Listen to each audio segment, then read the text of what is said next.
Hi friends, welcome back to our channel. ఈరోజు సొరకాయ అనపగింజల curry ఎలా చేసుకుందామో చూద్దాము.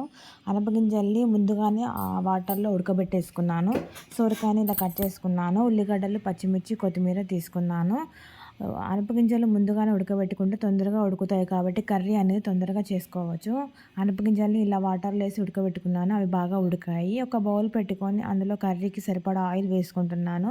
3 టేబుల్ స్పూన్ల ఆయిల్ వేసుకున్నాను. అది బాగా వేడి అయిన తర్వాత జీలకర్ర, ఆవాలు వేసుకుంటున్నాను. ఇవి బాగా వేగాలి. చిటపట అయిన తర్వాత ఉల్లిగడ్డలు, పచ్చిమిర్చి కూడా వేసుకుంటున్నాను. ఇవి బాగా వేగాలి. ఉల్లిగడ్డ, పచ్చిమిర్చి అనేది కూడా. ఇది బాగా వేగిన తర్వాత ఇందులో అల్లం పేస్ట్ కూడా వేసుకుంటున్నాను. నేను ఆయిల్‌లో అల్లం పేస్ట్ వేసుకుంటున్నాను. అనపగింజలు అనేది కర్రీ చాలా బాగా ఉంటుంది. ఇలా ట్రై చేయండి ఒకసారి. అల్లం పేస్ట్ అనేది వేగింది ఆయిల్‌లో. ఇది వేగిన తర్వాత పసుపు కూడా వేసుకుంటున్నాను. కర్రీకి సరిపడా పసుపు వేసుకుంటున్నాను. ఇది బాగా కలుపుకొని ముందుగా మనం కట్ చేసి పెట్టుకున్న కొత్తిమీర కూడా ఇందులో వేసుకుంటున్నాను. నేను ఆయిల్‌లో వేసుకుంటాను. లాస్ట్‌లో వేసుకోవచ్చు, కాకపోతే నేను ఇప్పుడే వేసుకుంటున్నాను. ఇది వేసుకొని బాగా కలుపుకోవాలి. మనం ముందుగా ఉడకబెట్టుకున్న అనపగింజలు అనేవి కూడా ఆయిల్‌లో కొంచెం ఫ్రై చేసుకుంటున్నాను. ఆయిల్‌లో ఫ్రై చేస్తే కొంచెము అనపగింజలు అనేవి కొంచెం టేస్టీగా వస్తాయి. ఇలా ఉడకబెట్టుకొని కూడా వట్టివి కూడా తినొచ్చు. కాకపోతే నేను కర్రీ చేస్తున్నాను. ఇవి కొంచెం వేగాలి ఆయిల్‌లో.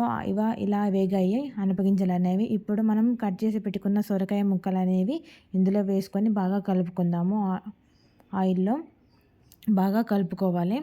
అల్లం పేస్టు అన్నీ కొంచెం పట్టేలాగా కలుపుకున్నాను సొరకాయ ముక్కలకి. ఇలా బాగా కలుపుకున్న తర్వాత ఒక 10 నిమిషాలు ఉడకనిచ్చాను.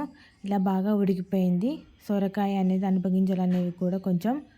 ఇది బాగా ఉడికిన తర్వాత ఇందులో రుచికి సరిపడా సాల్ట్ వేసుకుంటున్నాను. 2 టేబుల్ స్పూన్ల సాల్ట్ వేసుకుంటున్నాను. కర్రీ అనేది కొంచెం ఎక్కువనే కాబట్టి సాల్ట్ కూడా ఎక్కువగానే వేసుకుంటున్నాను. అలాగే కొంచెం కారం వేసుకుంటున్నాను, 1 స్పూను. మిరపకాయలు ఎక్కువ తీసుకున్నాను కదా, 1 స్పూన్ మాత్రమే కారం వేసుకుంటున్నాను. ఇది వేసుకొని బాగా కలుపుకోవాలి. లాస్ట్‌లో కొంచెం ధనియాల పౌడర్ కూడా వేసుకుంటున్నాను.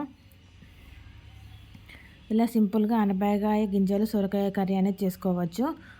లాస్ట్‌లో కొంచెం ధనియాల పొడి వేసుకుంటున్నాను. 1 టేబుల్ స్పూన్ ధనియాల పొడి వేసుకొని ఇలా సింపుల్‌గా సొరకాయ అండ్ అనపగింజల కర్రీ కూడా చేసుకోవచ్చు. మీకు కనుక మా ఛానల్ నచ్చినట్లయితే సబ్స్క్రైబ్ చేయండి. నిహాస్విక విశ్వాదిక బ్లాగ్స్. Bye friends.